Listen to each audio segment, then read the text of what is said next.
Ko'pchilik yaxshimisizlar? Bugungi izlanishimizga xush kelibsizlar.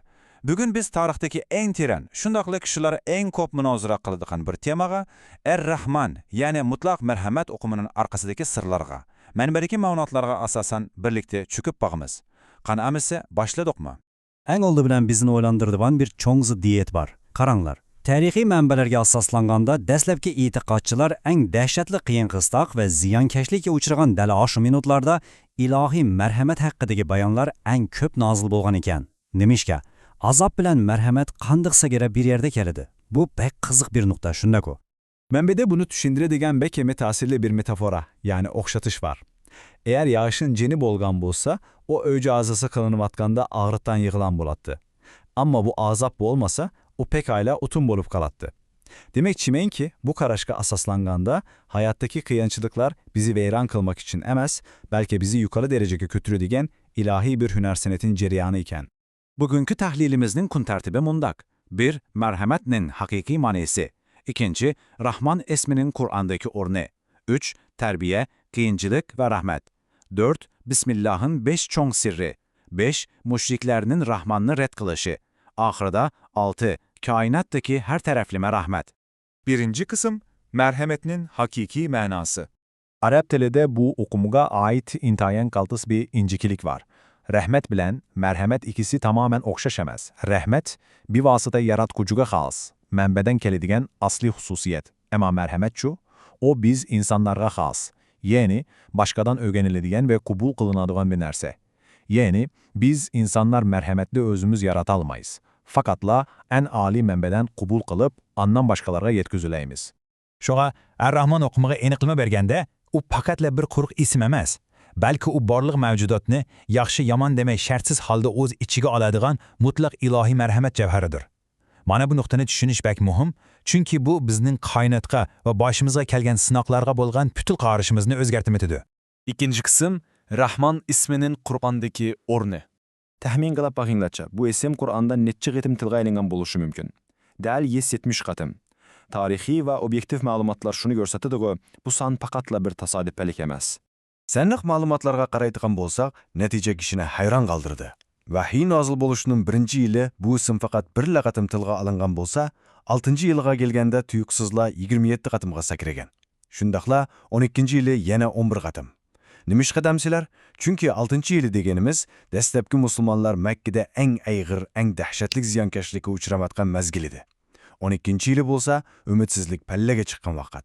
Demek, azab uqubat eng chakdan oshganda yaratquchi o'zining Ar-Rahmon ekanligini eng ko'p eskartgan.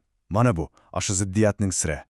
Üçüncü kısım, terbiye, qiyinchilik ve rahmet. Mənbədəki tehlillerdeki asaslananda bu azaplar aslında bir ceza emas. Belki insaniyetin yetekçilerini yetiştirip çıkarıdakın bir halk, Mekke mektebinin asaslık derslegidur. Yani yaratıcı dünyadaki kıyınçılıklarını bizni kıynaş uçun emez, belki bir ustad supatite bizni çenek duruş, taolaş ve yetilduruş uçun maksus urunlaştırıdakan. Bu hakikaten hem özgüçe hem bizge umit biridigan bir nakdeyin bak. To'rtinchi qism Bismillah'ning 5 çoğ sirri. İslam dünyasında günde netçe 10 kez tekrarlanıdan bir söz var. Bismillah. Ama onun içine yoşurulmuş psikolojik ruh sırlarına bile misinler? Bu sözün kadem baskıçlarını tehlil ede baksak, mundak 5 nokta çıkıyor. Herketin bu sözü eğitkanda, birinciden Allah'ın hayatımıza aktif aralış otkanlığını itiraf kılıyoruz. İkinciden özümüzdeki akıl iktidarının menbesini tanıyoruz. Üçüncüdün mutlak tayinişine ikrar kılıyoruz. Dördüncüdün dünyada hudadın ayrı bedilgen hiç kandak seküler boşluk yokluğunu cakarlıyoruz. Ve beşinciden bu ameliyette meni yardımından mahrum kılmagın degen bir duadır. O pakap bir cümle söz emez, bir bütün hayat felsefesi. 5. kısım, müşriklerinin Rahman'ını rad kılışı. Tarixdan intayin qiziqarliq bir vaqani so'zlab berey. Meşhur Hudeybiye kelishimi tüzülüvatqanda, müşriklerinin vekili Suheyl bin Amr kelishim qog'oziga Bismillahirrahmanirrahim deb yazılışıga qattiq qarshi turgan. U, ey Allah, senin ismin bilen deb yaz, men bu Ar-Rahman'ın neme ekenligini bilmeymen, degan. Qaranglar, ular Allah'ның ismiga qarshi chiqmagan, biroq dal mushu Ar-Rahman o'qimini keskin rad qilgan. Acaba, sebebi ne bo'lgoydu? Bu yerdeki psixiklik analiz bek çonkur. Uların Er-Rahman'ı rədd qilishidagi tüp səbəb, ular Xudanı kündülük turmuşdan, iqtizaddan, siyasetten sıkıp çıkarıp, ilahi aralaşıştan xali bulan, sekular bir boşluk yaratışqa urungan. Çünki Rəhman degen isim, hemme işkeklüğünü degen, her bir qədəmni nazaret kılıdığan aktif bir yaratquşga vekillik kılar de, ular dəl muşu xil aralaşıştan kaçkan. 6. kısım. Kainattaki her teraplime rahmet. Bu qaraş sizlerini biraz heyran kaldırışı mümkün ama mənbədə gösterilişice ilahiyette hatta cehennemin özü de merhametin bir türü hesaplanırken. Kanda kesilenmisiler.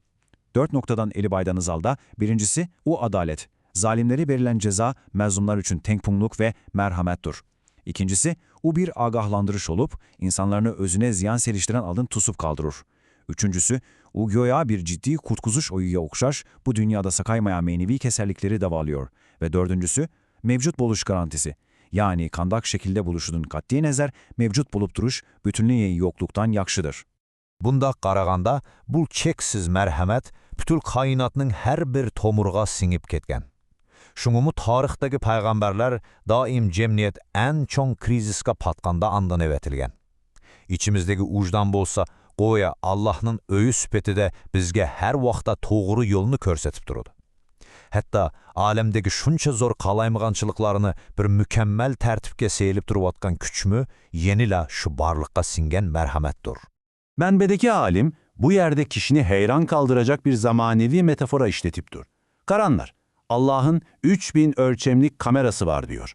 Bu kamera bizim sırttaki hareketlerimiz de emez, belki onun arkasındaki niyetlerimizi, hatta angastımızdaki özümüz de duymadığımız oylarımızı mı surete tartıp duruyor. Şununa o bizi tamamen düşünüyor hem de en mükemmel halda merhamet kılıyor. Bu ne degen katta okum ha? Xulasalab aytganda, bugünkü bu bilimlerini ko'rib chiqqandan keyin sizdan shuni so'rag'im kelyapti.